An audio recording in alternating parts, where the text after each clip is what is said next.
आपला जो आजचा टॉपिक आहे तो डेटा व्हॅलिडेशनचा आहे आणि आपण बेसिक पासून जी सुरुवात केली होती ज्याच्यामध्ये होम टॅब मधले ऑलमोस्ट टॉपिक आपले कव्हर झालेले आहेत आणि आता लागलीच मी डायरेक्ट डेटा नावाच्या टॅब मध्ये गेलो.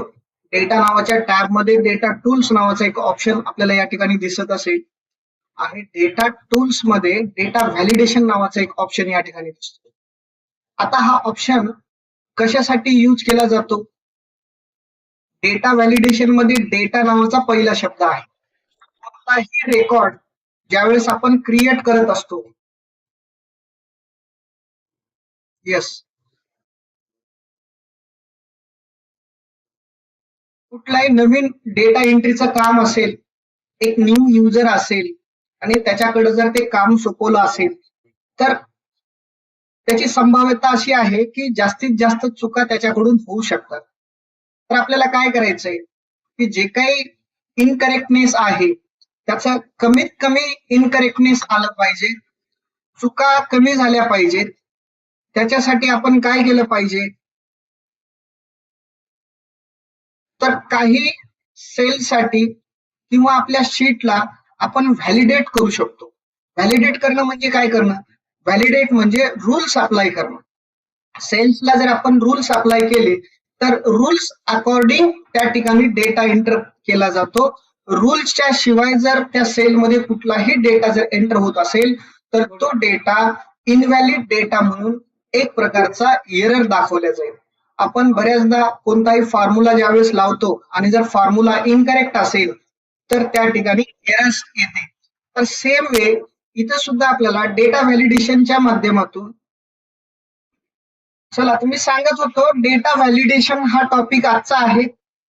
डेटा एंट्रीसाठी डेटा व्हॅलिडेशन टॉपिक जो आहे तो अतिशय इम्पॉर्टंट टॉपिक आहे. एक न्यू युजर, न्यू कमर डेटा एंट्री ज्यावेळेस करतो त्यावेळेस त्याच्याकडून चुका होण्याचे चान्सेस जास्तीत जास्त असतात आणि त्याचे जे चुका आहेत, त्याचं जे आउटकम आहे, त्याचे जे बॅरियर्स आहेत ते कमीत कमी करण्यासाठी, ओव्हरकम करण्यासाठी आपल्याला कुठल्याही सेल्सला व्हॅलिडेट करता येते अकॉर्डिंग टू रूल. मग आता हे रूल्स काय आहेत ते आपण टप्प्याटप्प्यानं समजून घेऊ. पहिल्यांदा आपण एक छोटासा डेटा या ठिकाणी प्रिपेअर केलेला आहे. आता पहा, याच्यामध्ये मी काही टायटल्स दिले. आयडी नंबर आहे, नेम आहे, कोर्स आहे, मोबाईल नंबर आहे, age, date of birth, Aadhaar number आणि ऍड्रेस. ठीक आहे. अशा प्रकारचा लिस्ट फॉर्म मधला डेटा बऱ्याच ठिकाणी आपल्याला रेकॉर्ड म्हणून यूज करावा लागतो किंवा रेकॉर्ड म्हणून क्रिएट करावा लागतो. तर त्या केसमध्ये काय चुका आपल्याकडून होऊ शकतात, त्या सर्व जे चुका आहेत त्या ओव्हरकम कशा करायच्या हे आपण डेटा व्हॅलिडेशन या टॉपिकच्या माध्यमातून पाहणार आहोत. चला, तर पहिल्यांदा आता इथं काय केलेलं आहे, मी आयडी नंबर एंटर केलेला आहे 111, त्यानंतर 112, म्हणजे ही सिरीज मला कंटिन्यू करायची 113. जसं मी 113 करतो तर तो डेटा ऍक्सेप्ट केला जातो. सपोज टू बी 114च्या ऐवजी 14R समथिंग एक लेटर मी ज्यावेळेस तिथे एंटर करतो तर एक एरर आला पहा. त्या ठिकाणी एक मॅसेज शो होतो. कोणता?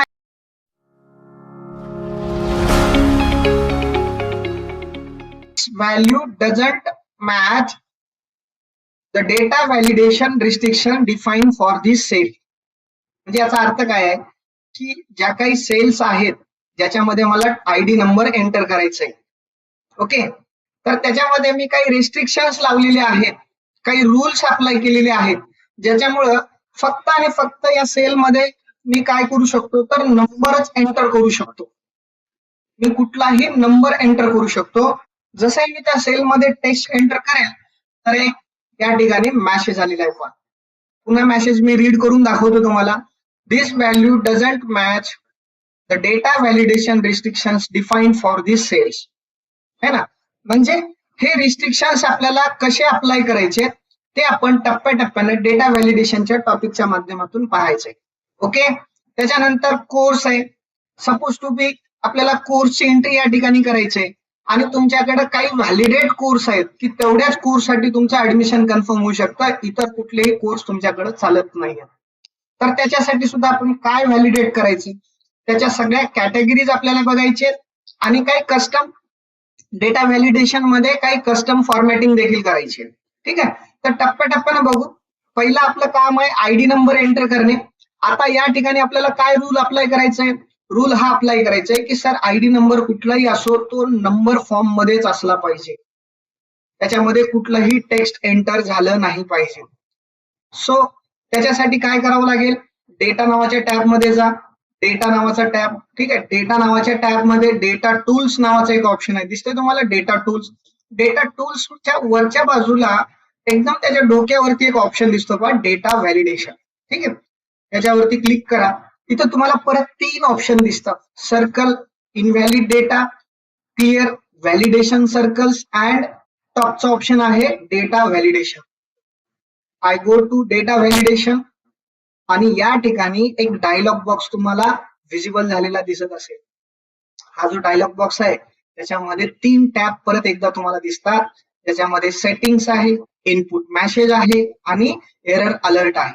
तिन्ही हे जे ऑप्शन्स आहेत हे कशासाठी आहेत ते सुद्धा आपण बारीबारीने एक्सप्लेन करूया.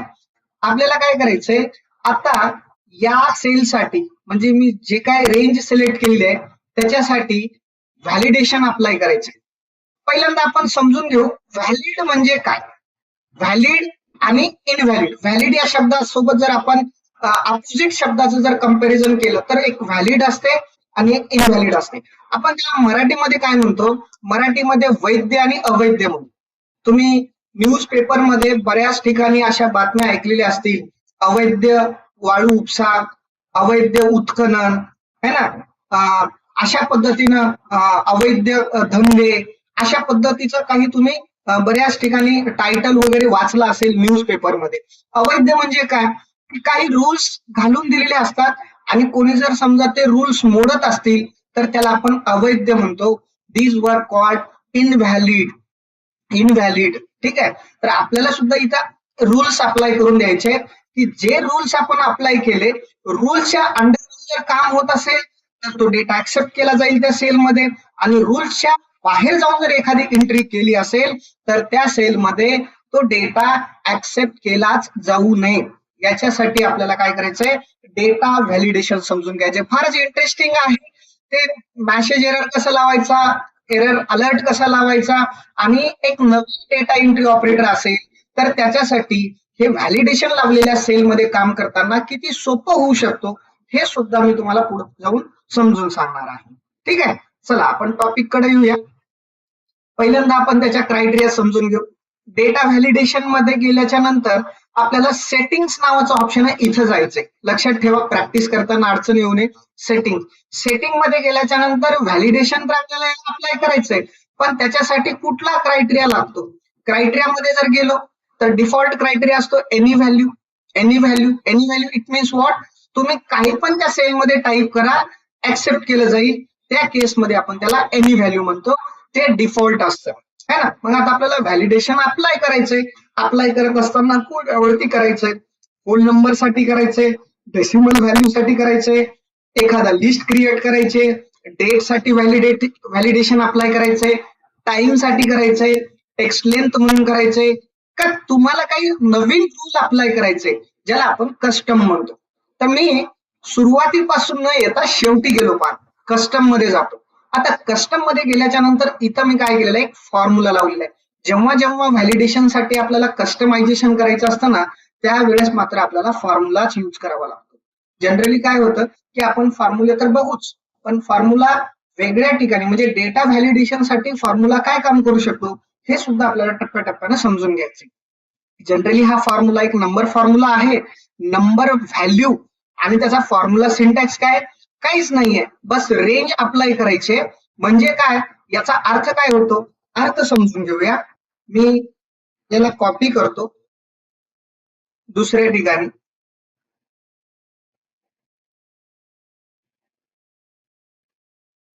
मी अगोदर क्लिअर करून देतो, ठीक आहे. आता जाऊया. पहा, रेंज मी सिलेक्ट केलेली आहे. डेटा व्हॅलिडेशन मध्ये जातो, data validation, then last option custom. Custom custom मध्ये गेल्याच्या नंतर आपल्याला या ठिकाणी फॉर्म्युला अप्लाय करायचा. कुठला फॉर्म्युला अप्लाय करायचा आहे? Number value. फॉर्म्युला इनिशिएट करायचा असेल तर आपण इक्वल टू साईनने सुरुवात करतो, है ना. Every formula start with equal to sign. Okay, म्हणून आपण इथं सुद्धा इक्वल टू साईन लावू. Equal to number value. आता टॅब इथं काम नाही करणार, म्हणजे आपल्याला मॅन्युअली ब्रॅकेटला ओपन करावं लागेल. स्पेलिंग बरोबर आहे का चेक करा. NUMBERVALUE. इथं सुद्धा काही चुका होऊ शकतात. तुम्हाला नंतर असं वाटू शकते की सर मी फॉर्म्युला तर बरोबर लावलेला आहे पण वर्क करत नाहीये. तुम्ही लावता तेव्हा फॉर्म्युला वर्क करतो, आम्ही लावता तेव्हा फॉर्म्युला वर्क करत नाहीये. तर स्पेलिंग एररमुळे सुद्धा फॉर्म्युला काम करू शकत नाही. म्हणून आपण काय करायचं, बारकाईनं त्याच्यामध्ये टेक्स्ट इकडचा तिकडे तर झालं नाही किंवा एखादा टेक्स्ट राहून गेला नाही, काळजीपूर्वक पहा. NUMBERVALUE number value. Number value हे नंबर साठी अप्लाय केला जाणारा एक फॉर्म्युला आहे. आता याची आर्ग्युमेंट काय आहे? आर्ग्युमेंट आहे रेंज. तर आपण पूर्ण सेलची रेंज देऊया, बस ब्रॅकेट क्लोज करूया. आता सर आम्हाला याचा अर्थ समजून सांगा. याचा अर्थ काय होतो? अर्थ याचा असा होतो की A7 to A20 या रेंज मध्ये मी केवळ आणि केवळ नंबरच अप्लाय करू शकतो, टेक्स्ट अप्लाय करू शकत नाही. चला बघूया खरं आहे का. ओके करतो.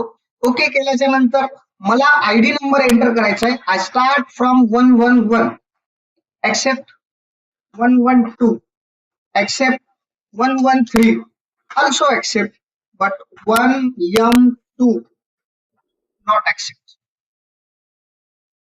लक्षात आलं? तर म्हणजे आपण काय केलं तर त्या सेलला व्हॅलिडेट केलेलं आहे की या सेलमध्ये केवळ आणि केवळ नंबरच ऍक्सेप्ट केले जातात, दुसरं काहीही ऍक्सेप्ट केलं जात नाही. ठीक आहे. तर अशा पद्धतीचा आपल्याला या ठिकाणी मेसेज मिळतो डेटा व्हॅलिडेट केल्याच्या नंतर. दुसरा टप्पा आहे. आता हे सगळं तुम्ही नंतर फिल आउट करा, इथं मी माझा टाइम घालवणार नाही. या ठिकाणी मी नाव टाईप करतो. ओके, तर नेमच्या ठिकाणी मी नेम अप्लाय केलेला आहे. ऑटो ऍडजस्टमेंट करा. ऑटो ऍडजस्टमेंट साठी काय करायचंय, पूर्ण कॉलमचं सिलेक्शन करा. कॉलमचं सिलेक्शन केल्याच्या नंतर auto fit column width set करा. Alt-HOI that is shortcut. आता कोर्स साठी मला व्हॅलिडेशन अप्लाय करायचं. कोर्स, ठीक आहे. सपोज टू बी एखाद्या सेंटरचा डेटा आपल्याला एंटर करायची संधी मिळाली आणि त्या सेंटरमध्ये काही कोर्सेस रन केले जातात. जेवढे कोर्सेस रन केले जातात तेवढ्याच कोर्सला या ठिकाणी व्हॅलिडेट करायचंय. त्याशिवाय दुसऱ्या एखाद्या कोर्सची जर आपण एंट्री केली तर त्या ठिकाणी ती एंट्री झाली नाही पाहिजे, एरर शो केला पाहिजे. त्यासाठी काय करायचं, तर त्यासाठी आपल्याला एक क्रायटेरिया निवडावा लागेल. क्रायटेरिया निवडण्यासाठी आपल्याला डेटा व्हॅलिडेशनच्या टॅब पर्यंत पोहोचावं लागेल. आता मी तुम्हाला दुसरी स्टेप सांगतो with the help of shortcut कशा पद्धतीने डेटा व्हॅलिडेशनच्या डायलॉग बॉक्सला ओपन करायचं. चल, ऑल्ट नावाचा ऑप्शन तुम्हाला आता सगळ्यांना पाठच झालेला आहे.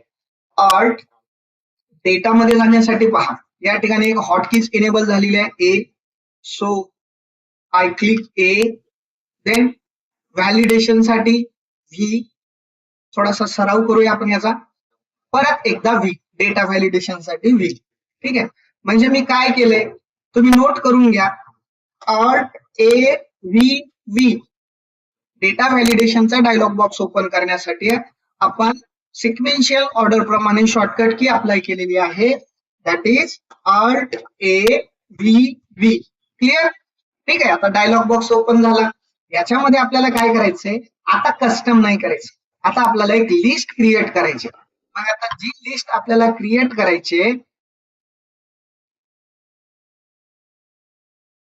जी लिस्ट आपल्याला क्रिएट करायची, जी लिस्ट क्रिएट करायची, तर लिस्ट साठी कुठला क्रायटेरिया घेऊ? लिस्ट क्रायटेरिया घेऊ, कारण की ऑटोमॅटिकली लिस्ट फॉर्म मध्ये या ठिकाणी क्रायटेरिया दिसतो. मग आपण काय करू, लिस्ट क्रायटेरिया घेऊ. आणि आता खाली मला सोर्स द्यायचंय, तर काय करू शकतो आपण, जर समजा तुमच्याकडे 4-5 कोर्सची यादी असेल तर तुम्ही मॅन्युअली टाईप करू शकता.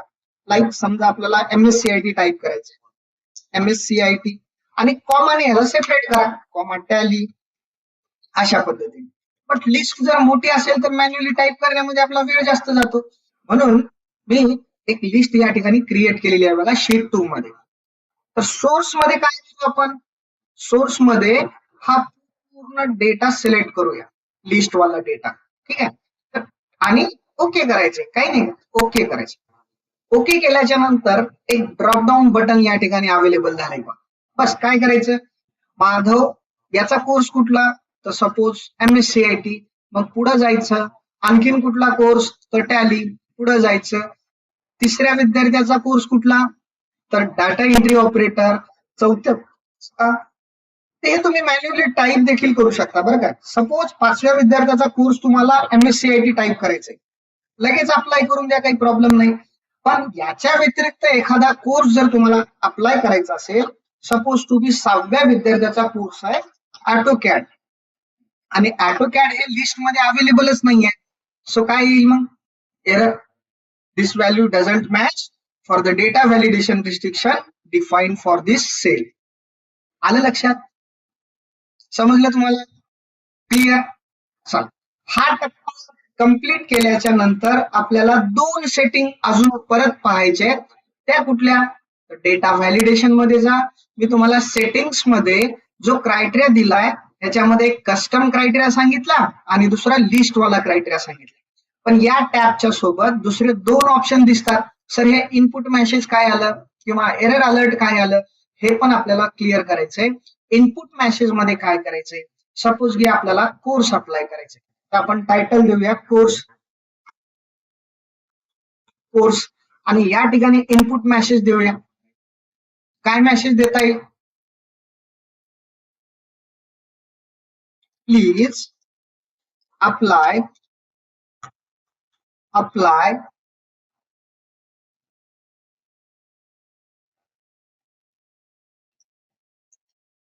these course only which are in list, है ना. म्हणजे जे लिस्ट मध्ये आहेत तेच कोर्स तुम्ही अप्लाय करा. बघा, जसं मी कुठल्याही त्या व्हॅलिडेट केलेल्या सेल वरती जातो ना, तर लगेच त्याच्या खाली मेसेज येते, तेच कोर्स तुम्ही अप्लाय करा. म्हणजे त्याशिवाय तुम्हाला दुसरा कोर्स अप्लाय करता येणार नाही. लक्षात आलं, समजलं. तर मेसेज. चल, दुसरं आपण आता दुसरी फील्ड घेऊया, mobile number. Sir mobile number साठी सुद्धा डेटा व्हॅलिडेशन अप्लाय करता येते का, हो.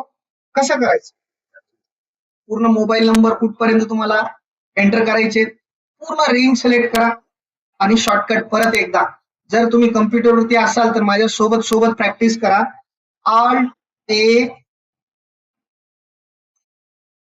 Alt+A+V ओपन झाला data validation dialogue box.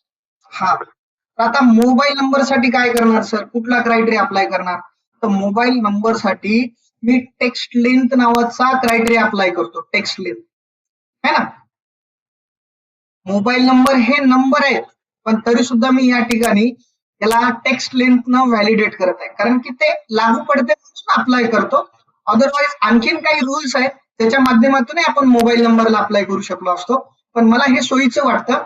Mobile number आणि टेक्स्ट लेंथ कन्फ्युज होऊ नका, टेक्स्ट लेंथ जरी क्रायटेरिया असेल तरी तो आपण मोबाईल नंबर साठी अप्लाय करत आहोत. ओके. तर आता मोबाईल नंबर मिनिमम किती डिजिटचा असतो, मेसेज मध्ये टाका प्लीज. मिनिमम मोबाईल नंबर किती डिजिटचा असतो, मिनिमम. चला फास्ट, 10 डिजिट, व्हेरी गुड. आणि मॅक्सिमम, मॅक्सिमम किती डिजिटचा असतो मोबाईल नंबर, मॅक्सिमम. मिनिमम 10 डिजिटचा मोबाईल नंबर असतो आणि मॅक्सिमम किती डिजिटचा असतो, चला फास्ट मेसेज करा.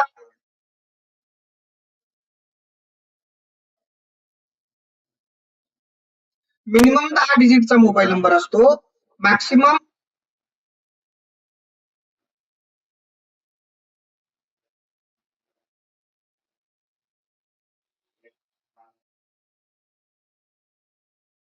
मॅक्सिमम पण 10 डिजिटचाच असतो.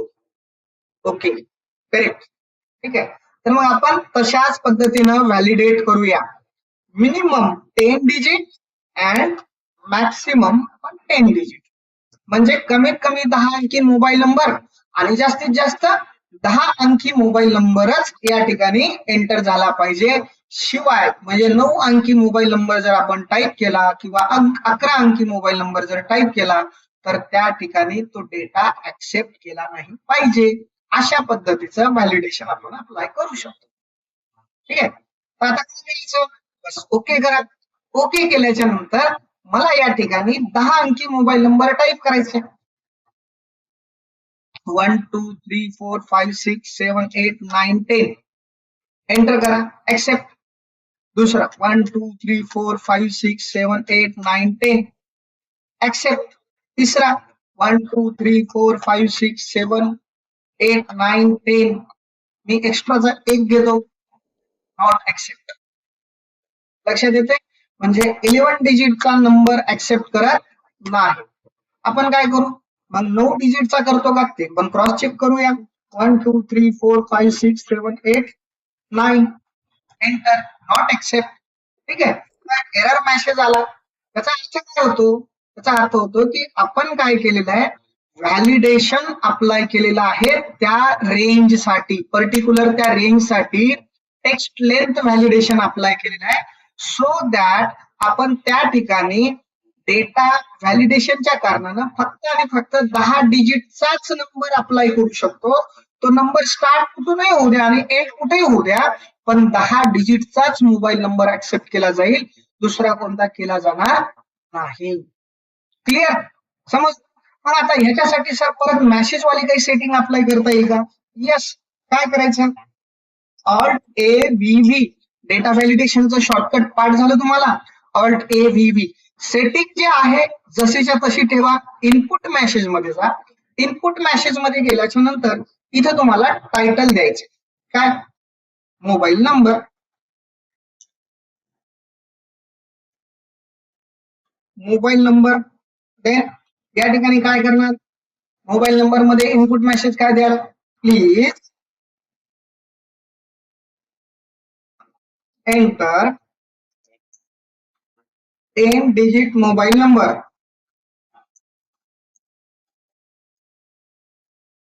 ओके. चल ओके करा. बघा मेसेज आला. म्हणजे आता जो डेटा एंट्री करणारा व्यक्ती असेल, एम्प्लॉई असेल, कर्मचारी असेल, तो ह्या मेसेजला पहिल्यांदा वाचेल आणि त्याच्या लक्षात येऊन जाईल की हा मला काय करायचंय, जो मोबाईल नंबर या ठिकाणी एंटर करायचा आहे तो 10 डिजिटचा मोबाईल नंबर एंटर करायचा. डाटा एंट्री मध्ये त्याच्याकडून ती चूक होणार नाही. ठीक आहे. आणि झाली चूक तर एरर मेसेज येईल. सर पुढची एक सेटिंग सांगा आम्हाला डेटा व्हॅलिडेशन मध्ये. कुठली सेटिंग आहे? सपोज एरर जर द्यायचा असेल तर तो कसा दिला जावा, तर या ठिकाणी पहा परत एकदा. सपोज या ठिकाणी मी दुसरा एखादा मेसेज देऊ इच्छितो. कुठला मेसेज द्यायचा?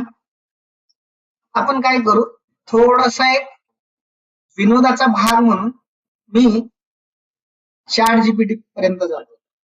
तुम्हाला स्क्रीन विजिबल आहे ना? मी आता चॅट जीपीटी मध्ये पोहोचलो. ठीक आहे.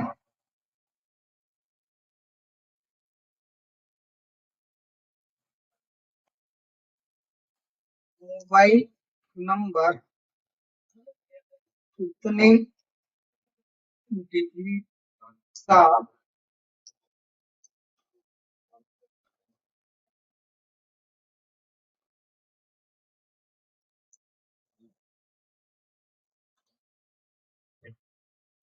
आपण याला हिंदीमध्ये ट्रान्सलेट करू.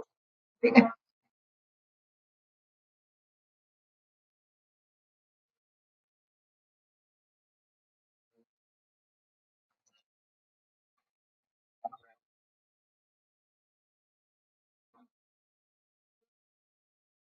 ओके. चला हा मेसेज आपल्याला काय करायचंय, कॉपी करायचंय आणि परत आपल्या एक्सेलच्या शीट वरती आपण येऊया. डेटा व्हॅलिडेशन मध्ये जाऊया. एरर अलर्ट मध्ये जाऊया. त्याची स्टाईल सध्या तरी आपण स्टॉप केलेली आहे आणि त्याला मेसेज देऊया. एरर मेसेज कशासाठी,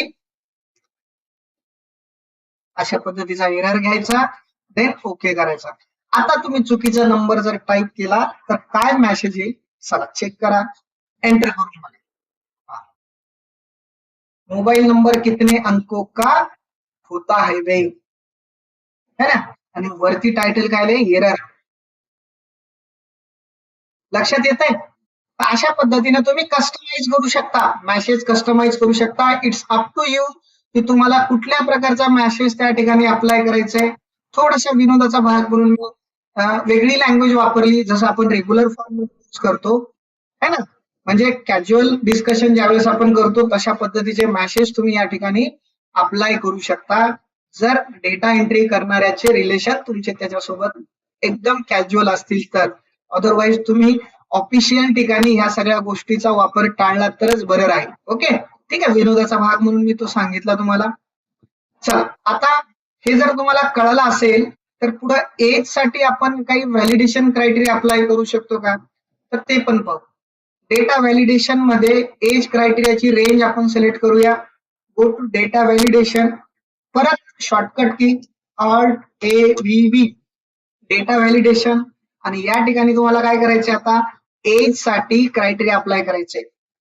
एज काय आहे, सपोज तुम्ही आपल्याकडे ऍडमिशन घेतले जातात 18 ते 35 वर्षाकरताच, म्हणजे ज्याचं वय 18 वर्ष आहे आणि मॅक्सिमम म्हणजे मिनिमम 18 वर्ष आणि मॅक्सिमम 35 वर्ष आहे, अशाच लोकांना आपण प्रविष्ट करतो, अशाच लोकांना आपण ऍडमिशन देतो. तर आपल्याला एंट्री करत असताना समजलं पाहिजे तो 17 वर्षाचा तर नाही ना, तो 36 वर्षाचा तर नाही ना. तर त्याच्यासाठी आपण व्हॅलिडेशन क्रायटेरिया कोणता घेऊ, तर त्याच्यासाठी क्रायटेरिया आहे होल नंबर. होल नंबर मध्ये सुद्धा काय करायचे, मिनिममचा क्रायटेरिया 18 लावा, मॅक्सिममचा क्रायटेरिया 35 लावा. ठीक आहे, जस्ट ओके करा. आता या ठिकाणी पहिला स्टुडंट माधव, त्याचं वय किती, सपोज 35, एंटर करा, ऍक्सेप्ट. दुसरा विद्यार्थी कोण, ज्याचं एज 21 इयर आहे, ऍक्सेप्ट. एखाद्याचं 18 आहे, ऍक्सेप्ट. 17 not accept. लक्षात आलं, समजलं. याला आपण व्हॅलिडेशन म्हणतो. किती इंटरेस्टिंग आहे व्हॅलिडेशन, डेटा व्हॅलिडेशन. लक्षात आलं. तर आपण एज साठी सुद्धा व्हॅलिडेशन क्रायटेरिया अप्लाय करू शकतो. चला थोडस फास्ट फॉरवर्डेड पुढे जाऊ. डेट ऑफ बर्थ साठी पण सर आपण लावू शकतो का, व्हॅलिडेशन क्रायटेरिया अप्लाय करू शकतो का, यस. डेट ऑफ बर्थ मध्ये आता मी जर म्हणत असेल की 18 वर्ष मिनिमम पाहिजे, 35 वर्ष मॅक्सिमम पाहिजे, तर त्या अकॉर्डिंग आपल्याला काय करायचंय, त्याची अशी कुठली डेट ऑफ बर्थ आहे की ज्याचे आजच्या डेटला 18 वर्ष पूर्ण होतात. ठीक आहे, अशी कुठलीही एक डेट ऍक्सेप्ट करा. आणि मॅक्सिमम 35 इयर्स कम्प्लीट होतात अशी कुठली डेट, दोन डेट घेऊन तुम्ही डेट ऑफ बर्थ साठी व्हॅलिडेशन अप्लाय करू शकता. लाईक तुम्ही मेसेज करून सांगा, आजच्या डेट मध्ये 18 वर्ष पूर्ण होत आहेत अशी कुठली डेट आहे. चला फटाफट, 1 महिना 2 महिन्याचा डिफरन्स आला तरी काही प्रॉब्लेम नाही. फक्त तुम्ही मला मेसेज करून सांगा की सर आज घडीला 18 वर्ष पूर्ण होण्यासाठी त्याची डेट ऑफ बर्थ ही असली पाहिजे. चल सांगा फास्ट.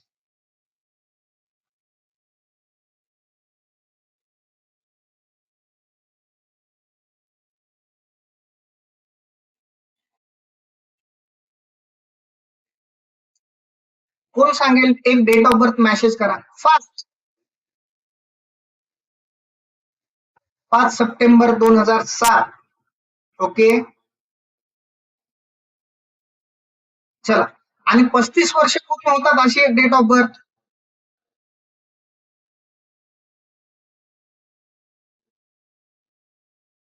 35 वर्ष पूर्ण होतात अशी एक date of birth.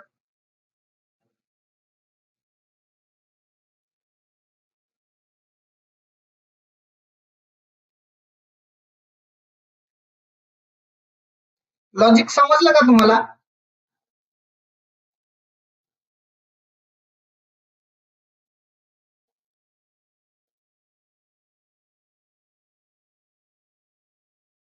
Sir date of birth मध्ये आपण आता तो क्रायटेरिया अप्लाय करू डेट साठीचा.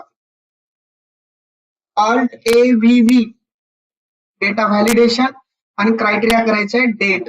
हा, डेट ऑफ बर्थ साठी डेट क्रायटेरिया आहे. आता या ठिकाणी स्टार्ट डेट म्हणजे काय, 35 वर्ष पूर्ण होतात अशी कुठली डेट ऑफ बर्थ मी करतो, 1/1/1990. ओके, डेटच्या फॉर्मॅट मध्येच डेट टाका.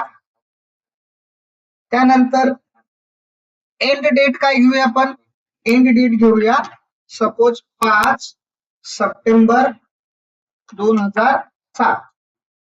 ठीक आहे, तर या डेटच्या बिटवीन जर डेट तुम्ही इथे या ठिकाणी अप्लाय करत असाल तर डेफिनेटली ती ऍक्सेप्ट केली पाहिजे, अदरवाईज ती ऍक्सेप्ट केली नाही पाहिजे. ठीक आहे, चला क्रायटेरिया अप्लाय करूया. हा, आता मला पहिल्या स्टुडंटची डेट ऑफ बर्थ मेन्शन करायची. पहिल्या स्टुडंटची डेट ऑफ बर्थ आहे सपोज 1/1/1990.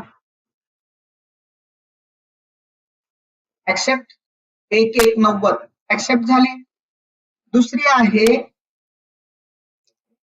5/6/1988. Not accept. लक्षात आलं, तर जी डेट ऑफ बर्थ बिटवीन आहे तीच ऍक्सेप्ट केली जाईल, त्याच्याशिवाय कुठलीही डेट ऑफ बर्थ ऍक्सेप्ट केली जाणार नाही. डेट साठी सुद्धा आपण व्हॅलिडेशन क्रायटेरिया अप्लाय करू शकतो. मग आता ज्या अनुषंगाने तुम्हाला एखादा मेसेज जर द्यायचा असेल तर कुठला मेसेज देणार, एरर अलर्ट अप्लाय करायचा असेल तर कुठला एरर अलर्ट अप्लाय करणार. सो हे तुम्ही कस्टमाइज करू शकता मेसेजच्या फॉर्म मध्ये. लास्ट अँड इम्पॉर्टंट या ठिकाणी एक फील्ड आहे, दॅट इज आधार नंबर. मित्रांनो, आपल्या सगळ्यांना माहिती आहे की प्रत्येकाचा आधार नंबर हा युनिक आहे. प्रत्येकाचा आधार नंबर हा युनिक आहे. बघा, आपण जिथं कुठं मोबाईल नंबरचा विषय आला ना तर मोबाईल नंबर पालकाचा देतो, भावाचा देतो, बहिणीचा देतो, मम्मीचा देतो. पण आधार नंबर ज्यावेळेस विचारतात ना तर फॅमिलीमध्ये प्रत्येकाचा आधार नंबर हा वेगवेगळा असतो. ठीक आहे, तर आधार नंबरला युनिक फॉर्म मध्ये डेटा व्हॅलिडेशन म्हणून तो क्रायटेरिया लावता येतो का, तर त्याच्यासाठी आपल्याला कस्टमायझेशन करायचंय. कस्टमायझेशन करण्यासाठी मला एक फॉर्म्युला या ठिकाणी घ्यावा लागेल, कारण कस्टम म्हणलं की फॉर्म्युला लागतो. डेटा व्हॅलिडेशन मध्ये जायचंय आणि लास्ट ऑप्शन यूज करायचंय, दॅट इज कुठला, इथं तुम्हाला लक्षात येते का, मी ऑलरेडी अप्लाय केलेला आहे. बघा काय करायचंय, इक्वल टू COUNTIF. ज्या कोणा विद्यार्थ्याला काउंट, काउंटा, काउंट इफ, काउंट ए अशा पद्धतीची काउंटशी रिलेटेड काही फॉर्म्युले कन्फ्युज करत असतील तर आपला अटेंडन्स शीटचा युट्यूब वरती एक व्हिडिओ आहे. तो व्हिडिओ जर तुम्ही नीट पाहिला आणि त्याची प्रॅक्टिस केली तर हे सर्व काउंटशी रिलेटेड सर्व फॉर्म्युले क्लिअर होऊन जाते. ठीक आहे, तर ज्यांना वाटतंय की आपलं हे थोडंसं काउंटशी रिलेटेड कन्फ्युजन आहे त्यांनी नक्की तो व्हिडिओ पाहावा. युट्यूबच्या आपल्या चॅनलवरती अटेंडन्स शीट नावाचा जो व्हिडिओ आहे तो व्हिडिओ तुम्ही पूर्ण पहा. तुमचे काउंटशी रिलेटेड सर्व डाऊट जे आहेत ते क्लिअर होऊन जातील. आपण पुढच्या क्लासमध्ये काउंटशी रिलेटेड बघूया, पण तत्पूर्वी तुम्हाला काउंट जर समजायचं असेल तर ते तुम्ही केलं पाहिजे. ओके, चला आता इथे काय आहे की टॅब मारून फॉर्म्युला ऍक्टिव्हेट करता येत नाही, म्हणून मॅन्युअली तुम्हाला ब्रॅकेट ओपन करावं लागेल आणि काउंटिंग हा फॉर्म्युला तुम्हाला कोणासाठी द्यायचंय तर कम्प्लीट कॉलमचं सिलेक्शन करायचंय. रेंज साठी जरी द्यायचं असेल तर कम्प्लीट कॉलमचं सिलेक्शन करा, कॉमा आता जिथं तुम्हाला आधार नंबर एंटर करायचंय त्या सेल वरती क्लिक करा, त्याच्यानंतर ब्रॅकेट क्लोज करा आणि इक्वल टू 1 करा. याचा अर्थ काय की त्या रेंज मध्ये एकदा एखादा नंबर जर तुम्ही टाईप केला तर डुप्लिकेट नंबर टाईप करता येणार नाही. अशा पद्धतीचं व्हॅलिडेशन मी या ठिकाणी अप्लाय केलेलं आहे आधार नंबर साठी, कारण आधार नंबर कसा असतो, युनिक असतो. तर मग युनिक फॉर्म मध्ये ऍक्सेप्ट डेटा झाला पाहिजे आणि जर डुप्लिकेट आधार नंबर असेल तर ते रिजेक्ट झालं पाहिजे. ते कसं होईल पुढे टप्प्याटप्प्यानं आपण बघू. चला, मी आता व्हॅलिडेशन तर अप्लाय केले. सपोज मी आता आधार नंबर किती अंकाचा असतो, how many digits in Aadhaar number, चला मेसेज मध्ये सांगा 12 डिजिटचा असतो. Very good. ठीक आहे. तर आता 12 डिजिटचा आधार नंबर मला या ठिकाणी एंटर करायचा आहे. कसा करणार? 2 3 4 5 6 7 8 9 10 11 12. ठीक आहे, एंटर करतो. नंबर फॉर्मॅट थोडासा चुकीचा आहे, म्हणून पूर्ण रेंजचं आपण सिलेक्शन करूया. कारण की 11 पेक्षा जास्त नंबर ज्यावेळेस आपण एखाद्या सेलमध्ये एंटर करतो त्यावेळेस तो जनरल मध्ये एक्सपोनेन्शियल फॉर्म मध्ये दाखवतो, सायंटिफिक फॉर्म मध्ये. त्याला आपण नंबर मध्ये कन्वर्ट करू आणि जे 2 डेसिमल प्लेस आहेत ते आपण कमी करू देऊ. हा तुमचा 12 डिजिटचा आधार नंबर आहे. ओके, ऍक्सेप्ट केलेला आहे. दुसरा आणखीन एक 1 2 3 4 5 6 7 8 9 10 11 12. ऍक्सेप्ट. ठीक आहे. आता आपण 11 डिजिटचा आधार नंबर या ठिकाणी जर एंटर केला तर काय होऊ शकतं? 1 2 3 4 5 6. ओके, आपल्याला काय करायचंय? 11 किंवा 12चं कंपॅरिझन नाही करायचं, आपल्याला कंपॅरिझन करायचंय डुप्लिकेट व्हॅल्यूचं. कारण की आपण काउंट इफ हा फॉर्म्युला इक्वल टू 1 ने असाइन केलेला आहे. याचा अर्थ या ठिकाणी डुप्लिकेट आधार नंबर ऍक्सेप्ट होणार नाही. चला, वरचाच आधार नंबर मी खाली कॉपी करतो. 1 2 3 4 5 6 7 8 9 10 11 12 आणि एंटर करा. लगेच काय म्हणणार? आधार नंबर सेम असल्यामुळं तेच मेसेज येईल, this value doesn't match for the data validation restrictions defined for this cell. आता इथं तुम्हाला आधार नंबर साठी कुठला एरर मेसेज द्यायचा आहे तो एरर मेसेज डेफिनेटली तुम्ही देऊ शकता.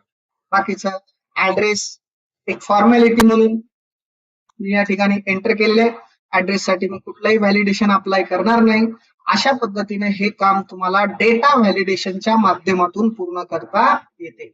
मित्रांनो, डेटा व्हॅलिडेशन मध्ये गेल्याच्या नंतर आणखीनही काही क्रायटेरियाज आहेत ज्याच्यामध्ये आपण डेसिमल बघितलेलं नाहीये, टाइम बघितलेलं नाहीये, कारण की हे एका क्लासमध्ये पूर्ण होणारा चॅप्टर नाहीये.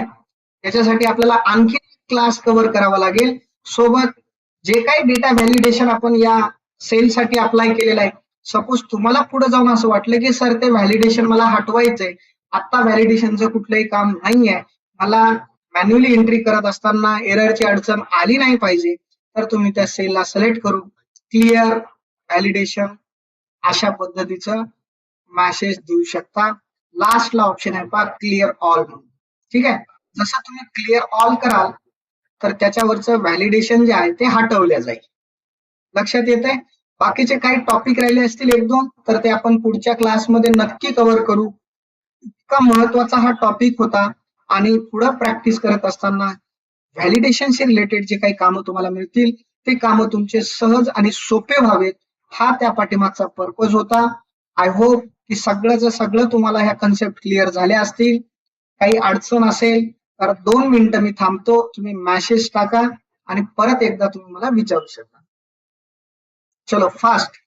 कुणाला काही डाऊट असेल तर तुम्ही मेसेज फॉर्म मध्ये मला मेसेज करा आणि क्लिअर असेल तर क्लिअर म्हणून टाका.